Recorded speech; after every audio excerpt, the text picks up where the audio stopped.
Hey, what's going on? I'm Jason Manchester.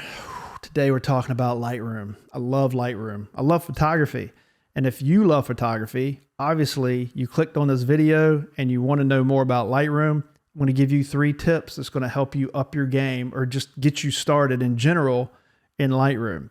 Now, if you are a beginner, there are a ton of things in Lightroom you're going to learn. There's so many tools that Adobe has put in there now. They've integrated things from Photoshop. You never have to leave Lightroom at all, which makes a lot of people happy because Photoshop is super intimidating. But I will give you a bonus today where we are going to go into Photoshop, but you'll thank me later. So let's jump into Lightroom. Let me give you these 3 tips and get you on your way. All right, so here we are inside of Lightroom. I got this photo picked out. You see, there's a ton of stuff going on in here right now. What you want to do is, if I was looking at this, say you want to start with the sky, right? Maybe you bring the sky down a little bit with the highlight, or bring the sky out a little bit more with the highlights. Maybe you want to move the shadows up a little bit, bring the blacks down a little bit. I don't know, whatever it is that you want to do to make this photo right. Little bonus right here, little side tip. If you hit Option and click on Exposure, everything will go black. Now, if you move this up and you start to see things, you start to see some light and stuff come through, some whites and blues and stuff like that. And watch what happens when I let go. See how overexposed it is? It tells you, it kind of gives you a level of exposure. You don't want any of that showing. And if you look, if you notice over here, when I click on this, there'll be a little white mark. Now watch, if you wait till it just gets out of the picture, okay, you come back, it's pretty exposed. Now it's really exposing for this up here, but it's pretty exposed. It's not terrible. So if you want to bring it up a little bit, you can. And same thing, you can option and then hit your blacks, everything will turn white. Same thing. You want to go to where everything is disappearing off of the screen. Okay? And that kind of gives you a black point. And then obviously you click on the white, you want a white point. You do it to where nothing is on the screen again. It gives you a good white point. Okay, that's just a little bonus side tip. You can do it. It's a little bit easier. You can also do it with these up here. You can click on these if you would like. And then if you bring your whites up, it's going to tell you where your whites clip and stuff like that. So that's another way to do it if you want to. But anyway, the main tip for this is to work on the sky and know that you can mask this inside this photo without having to go to Photoshop now. You click on this mask, you click on Select Sky, let it do its thing, and boom, it has picked the sky almost perfect. I mean, look at that. I mean, yeah, there is some in here that's it's kind of pulled in some of the castle a little bit, but I mean, for the most part, it's almost perfect. So, and if you invert it, it picks up everything but the sky. So you can affect this in any way you want to. So let's say the sky, you want to mess around with this. You can bring the blues down, make it a little bit warmer, whatever you want to do. You can make it a little bit darker. It's up to you. The point is you can mask this out without going into Photoshop. So that's tip number 1. That can save you a ton of time.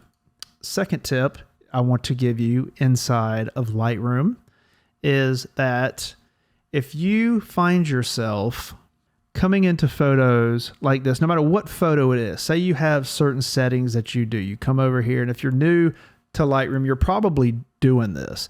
If you come in here and you find yourself doing certain things to photos, to every photo that you do, because it's a certain look that you're trying to achieve, then maybe this is your settings, and this is your settings for every photo that you come into. That's just your starting point, okay? For most photos, it could differ, but the point is you have a certain amount of settings that you use, or a certain way you use your settings for every photo that you do in order to achieve a certain look, right?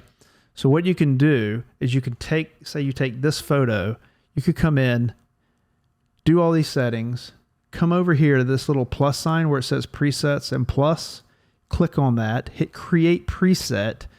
And here is where you would put, I don't know, Bob's preset. Okay. And then you check every one of these that you want it to remember. Okay. So let's just say you want it to remember all those. I do not do transform, by the way, because it does not translate to every photo. For some reason, it just doesn't translate to every photo. If you create this first, let's not get off of this. There's your preset. I mean, so if you reset this, right, you come back over here to Bob's preset and then you look, see, I mean, that right there in itself could save you a ton of time. That's money right there. So Bob's preset. And if you want to delete a preset, all you have to do is control click and then you hit delete, right? Let's delete that. Okay. And then that's all you got to do. That's super simple. That's two tips right there that could help you tremendously inside of Lightroom, right? So, all right, we're going to reset this and then I'm going to show you a tip now, like I kind of mentioned before that, or I did mention it before. So as this loads up, we are going to go back into Lightroom. We're going to keep this photo. And again, in anything that you do with Adobe, like Lightroom, Premiere, anything, you need to learn shortcuts. If you want to learn these shortcuts, if you look over here, these are all the keyboard shortcuts that could also help you save time. So my suggestion is to learn these. So in this case, if you want to move this photo to Photoshop, all you would do is hit Command E. We are now looking at the same photo that we had in Lightroom. So now what you want to do is you want to come up here, you want to hit Edit, you want to go to Sky Replacement. This box is going to pop up. You see a sky in here. Now you'll be able to pick whatever sky you want. This is one that just automatically popped up, which is fine. It looks good for the purpose of what we're trying to show you. Now, it has put this sky right behind that castle. I mean, look at that. What's wrong with that? That looks great. Now, it does have some sliders on here you can mess with if you want to brighten up the sky a little bit, maybe warm it, cool it down or whatever. But even just like this is fine. If you hit OK and then you come back and you hit Command S, you'll see down here that it's saving it. And then once it shows up in here, you will be able to edit again if you need to touch anything up, or you could have touched it up in Photoshop if you want to. But I would come over here to Lightroom and finish your edit. Okay. So here we are. We have it right there. Boom. Look at that. There is your photo with the sky behind it. I mean, how amazing is that? It looks great. Okay. Now I will tell you, when you come back into Lightroom, all your settings will reset. This is a brand new photo in Lightroom. Same photo, but brand new from Lightroom or from Photoshop to Lightroom. So you can make adjustments or leave it as is.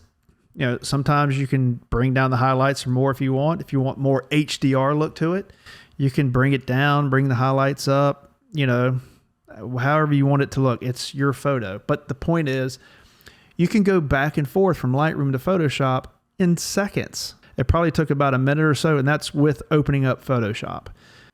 All right, there you go. There's 3 simple tips inside of Lightroom that can help you get started, speed up your game a little bit as you're editing photos. And I even threw in a bonus tip to show you how you can take a photo from Lightroom, move it to Photoshop, replace the sky, send it back to Lightroom in just a matter of about, a minute or so. That's all it took. So hope you got something out of this. If you did, please hit like, subscribe if you haven't already, and I'll see you in the next video.